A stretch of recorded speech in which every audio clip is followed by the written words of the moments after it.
बहुत दिनों की बात है। किसी शहर में रमन, घीसा और राका 3 चोर रहते थे। तीनों को थोड़ा थोड़ा विद्या का ज्ञान था। तीनों चोरों को विद्या का ज्ञान प्राप्त होने के कारण बहुत घमंड था। विद्या द्वारा तीनों चोर शहर में बड़े बड़े लोहे की तिजोरियों को तोड़ देते थे और बैंकों को लूट लिया करते थे। इस तरह तीनों चोरों ने शहर के लोगों की नाक में दम कर रखा था। एक बार तीनों चोरों ने एक बड़े बैंक में डकैती करके सारा माल उड़ा दिया। तब पुलिस को खबर हुई तो तीनों चोरों को पकड़ने के लिए तलाश करने लगी, मगर तीनों चोर पास ही के एक घने जंगल में भाग गए। तीनों चोरों ने देखा कि जंगल में बहुत सी हड्डियां बिखरी पड़ी हैं। रमन ने अनुमान लगाकर कहा, ये तो किसी शेर की हड्डियां हैं।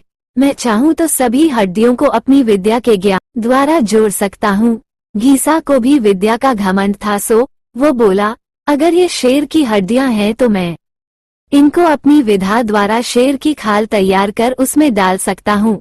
रमन और घीसा की बात सुनकर राका का भी घमंड उमड़ पड़ा और उसने कहा, तुम दोनों इतना काम कर सकते हो तो मैं भी अपनी विद्या द्वारा इसमें प्राण डाल सकता हूँ। तीनों चोर अपनी विद्या का प्रयोग करने लगे। कुछ देर बाद रमन ने सारी हड्डियों को जोड़ दिया और घीसा ने शेर की हुबहू जान डाल दी। थोड़ी देर में तीनों चोर सामने एक जीवित भयानक शेर को देखकर थर थर कांपने लगे, मगर शेर के पेट में तो एक दाना नहीं था। वो भूख के मारे गरजता हुआ तीनों चोरों पर हमला कर बैठा और मारकर खा गया। शेर मस्त होकर घने जंगल की ओर चल दिया। कहानी से शिक्षा दोस्तों, इस कहानी से हमें यही शिक्षा मिलती है कि कभी घमंड नहीं करना चाहिए।